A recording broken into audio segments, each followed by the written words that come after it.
नमस्कार। ये है फलक की कहानियों का अद्भुत संसार। किस्सा कहानी, कहानियाँ जिनमें हम लिखते हैं खुद को। मैं हूँ स्वयं प्रभा झा और आपको सुना रही हूँ डॉक्टर रचना यदुवंशी की एक कहानी, तुम क्या जानो। कितने लकी है मम्मा ये लोग, बोर्ड कैंसिल हो गए। ना कोई स्ट्रेस, ना कोई टेंशन। I wish. बेटी ने बात अधूरी छोड़ दी और डाइनिंग टेबल पर मुझे भी छोड़ दिया, स्मृतियों की उन गलियों में जहां मैं खड़ी थी, हाथ में हाई स्कूल का प्रवेश पत्र लेकर। Board board board. 9th के बाद से ही जो ये हथौड़ा बजना शुरू होता था, तो स्कूल से लेकर घर तक दिमाग में बोर्ड शब्द अवचेतन की तलहटी में ऐसा समाता चला जाता था कि दिन रात बस बोर्ड का बोर्ड जहन में टंगा रहता था। बेटा कितने पानी में हो, ये तो बोर्ड का रिजल्ट ही बताएगा। बेटा बोर्ड की कैसी तैयारी है? हम कहीं नहीं जाएंगे, बेटी का बोर्ड है।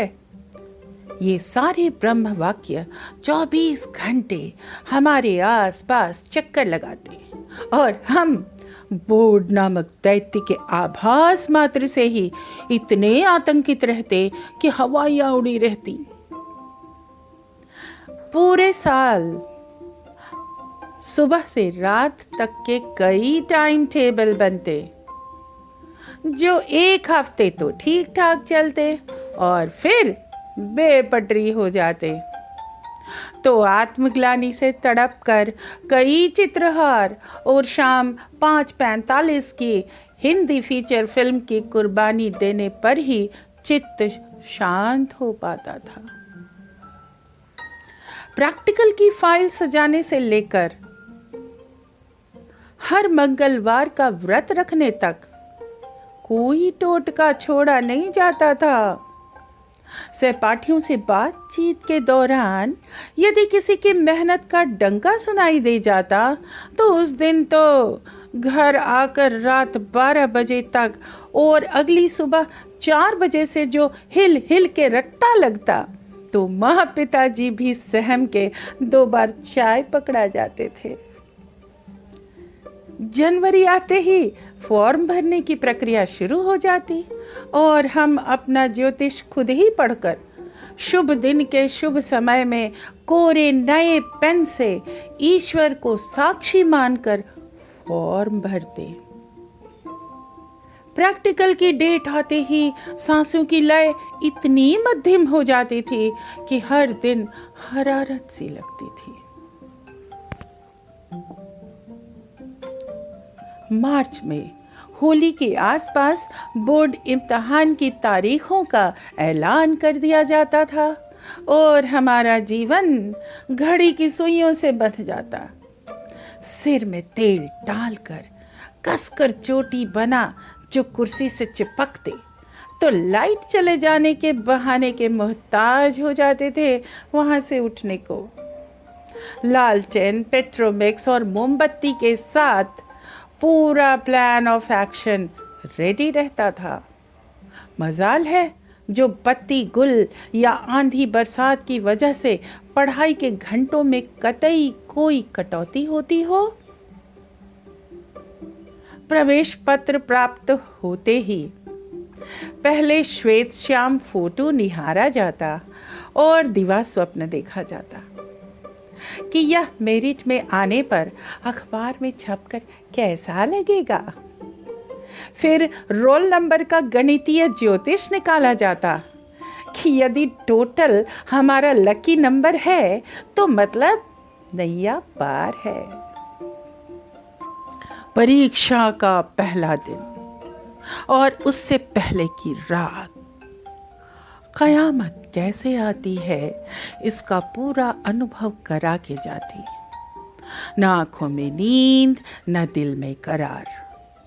अलार्म से पहले ही जगकर 6 दफा पढ़ा गया सिलेबस 0 रिटेंशन देता और नहा धोकर ईश्वर के सामने मन में इतना गिड़गिड़ाते कि भोलेनाथ से लेकर मुरली वाले और बजरंग बली तक सब सामूहिक रूप से आशीर्वाद देते कि बस करो बालिके, सब ठीक होगा, अब जाओ वरना परीक्षा छूट जाएगी।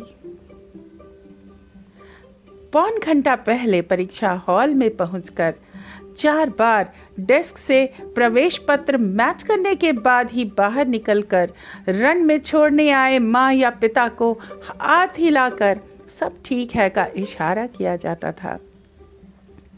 लगभग 1 महीने तक चलने वाली परीक्षा शनैः शनैः मस्तिष्क की तरंगों का वेग कम करती और समाप्त होते ही घंटों लेने का प्रण लेकर सोने वाले सिर्फ करवटें बदलते। वो तकिए पर लार गिराकर बेसुध नींद भी बोर्ड की कॉपियों के साथ मानो नत्थी हो लेती थी। हमारे बोर्ड का रिजल्ट दैनिक अखबार में आता था, जो पूरे मोहल्ले की उपस्थिति में देखना होता था। उस दिन गुप्ता जी, शर्मा जी, चौहान आंटी सिर पर ऐसे सवार होते मानो इन्होंने ही अपना जीवन समर्पित किया है हमारे लिए। F माने फर्स्ट, S माने सेकंड, T माने थर्ड और रोल नंबर की अनुपस्थिति माने आत्महत्या के तरीके खोजने का समय। हम F फॉर फैबुलस निकाल कर गंगा नहा लिए थे। माता पिता बलिहारी जा रहे थे और टीचरों ने बताया था कि उन्हें तो शुरू से ही पता था कि हम बहुत मेधावी हैं। अपनी मार्कशीट लेने हम बिल्कुल मैन ऑफ द मैच की भाव मुद्रा में पहुंचे थे। घर वापसी पर माँ के हाथ के बने बेसन के लड्डू खाने को मुंह खोला ही था कि बेटी ने झकझोर दिया, मम्मा मुंह क्यों खुला है आपका? मैं तंद्रा में लौटी तो खुद को मुस्कुरा कर कहते हुए पाया, तुम क्या जानो, हाउ अनलकी दोज आर। ये कहानी इतनी ही। अभी आप सुन रहे थे स्वयं प्रभा झा की आवाज में डॉक्टर रचना यदुवंशी की रचना। ये है फलक का चैनल। किस्सा कहानी, कहानियां जिनमें मुस्कुराती है जिंदगी। पसंद आई ना? तो हमारे चैनल को सब्सक्राइब करें और कहानी को दें अपनी खूबसूरत कमेंट्स और लाइक भरा प्यार। फिर मिलते हैं एक नई कहानी के साथ।